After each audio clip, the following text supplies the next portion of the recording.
Good evening audience. Brexit, British exit from Europe.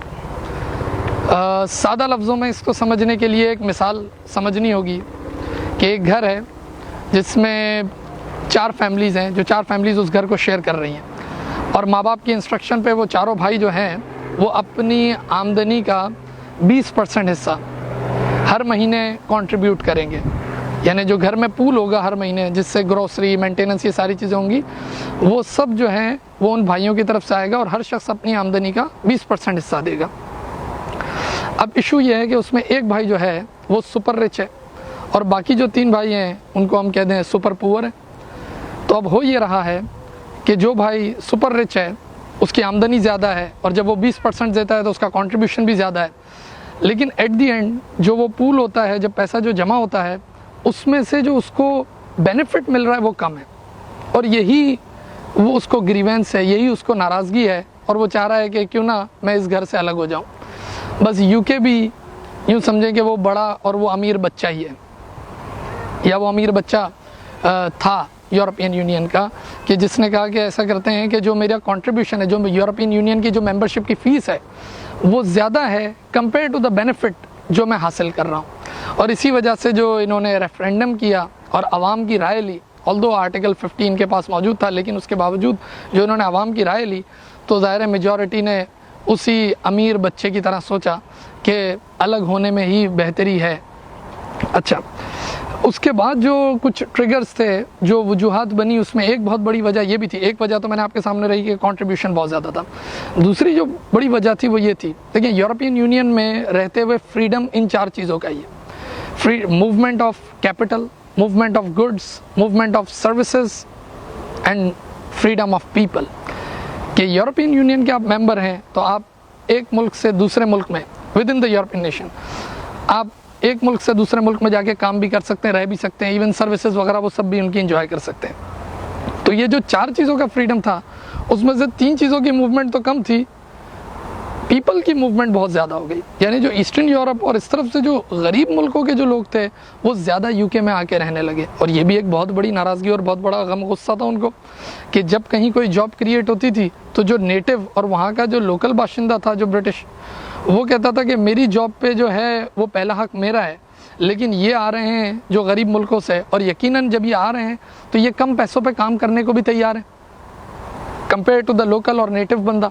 तो वहाँ पर उन्हें ये भी फील हुआ कि हमारी कई जॉब्स जो हैं वो जो बाहर से आए हुए बाशिंदे हैं वो ले जा रहे हैं, ऑल्दो वो यूरोपियन यूनियन का ही पार्ट है, लेकिन वो हमारी जॉब्स को ले जा रहे हैं। और ये भी एक ग्रीवेंस बहुत बड़ा था। फिर एक ग्रीवेंस इनको ये भी था कि अकाउंटेबिलिटी, कि जी हम अगर जो हमारी कई लाइक पेटेंट्स, एग्रीकल्चर, इन सब में यूके जो है माना वोट तो कर रहा था यूरोपियन एग्जीक्यूटिव्स के लिए, लेकिन एक दफ़ा वोट कर दिया और वो पार्लियामेंट उनकी सेट हो गई तो उसके बाद 5 साल तक वो उनको हिला नहीं सकते थे। तो एक अकाउंटेबिलिटी भी बहुत बड़ा मसला था। ये कुछ ऐसे ग्रीवेंसेस थे जो इस घर के अमीर बच्चे को, या मैं कहूँ यूरोप के इस यूके को थे, और जिसकी बिना पे फिर इन्होंने इस ब्रेक्सिट का फैसला किया। यूरोप का चैलेंज भी अगर आप देखें तो वो कुछ इस तरह है। उसके लिए ये मिसाल दें, मैं एक जगह पढ़ रहा था कि जैसे अगर आपने एक फूड रेडी करना है फॉर यू योर सेल्फ और for your spouse and for your kid, for your family only, तो फूड बनाना बहुत आसान है। लेकिन अगर एक ऐसी पार्टी है जिसमें वेजिटेरियन भी आ रहे हैं और नॉन वेज भी आ रहे हैं और ऐसे लोग भी आ रहे हैं जिनको किसी पर्टिकुलर फूड से एलर्जी है, तो फिर एक बहुत बड़ा मसला आपके लिए, मैं कहूँ बड़ी समस्या है कि इसको कैसे हल करें, कि सबको एक साथ कैसे राज़ी करें।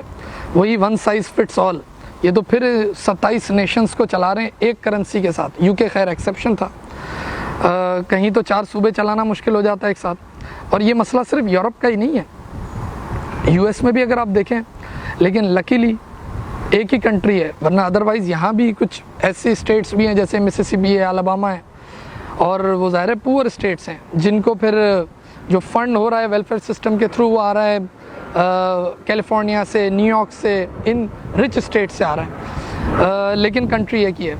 अच्छा, यूरोप इस मामले में मुख्तलिफ है, यूरोपियंस की मेंटालिटी मुख्तलिफ है कि Germans they want to support only Germans, यानी with their tax they want to support poor Germans, why do they support poor Greece people? वो कभी ये नहीं चाहते।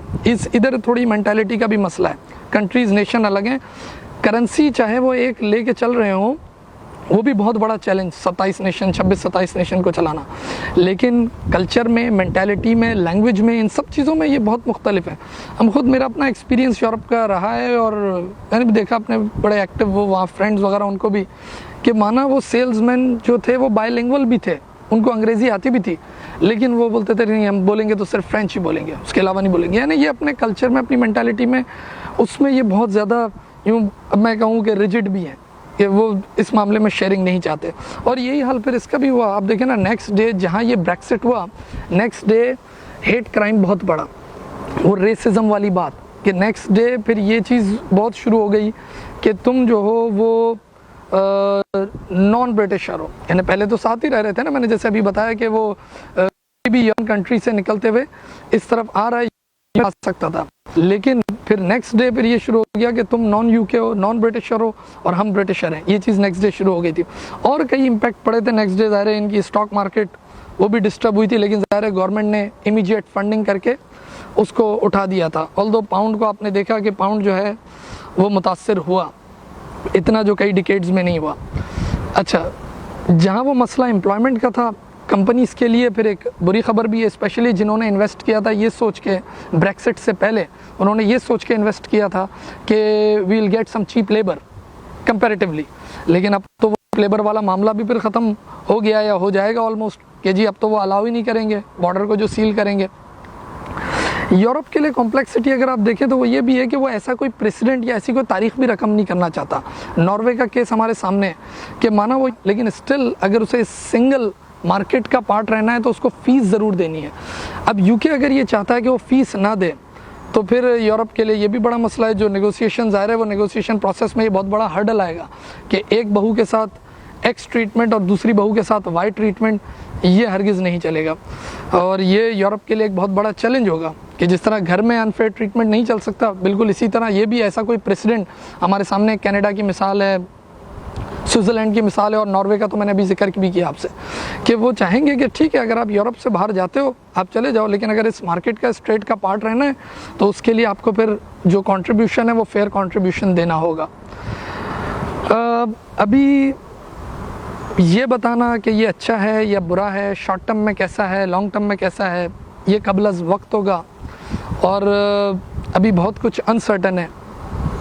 तो आज तो खैर हमारे स्टूडेंट्स भी और हमारे व्यूवर्स की डिमांड पे मैंने कहा मैं थोड़ी बात करूं और थोड़ी लेमन बात करूं।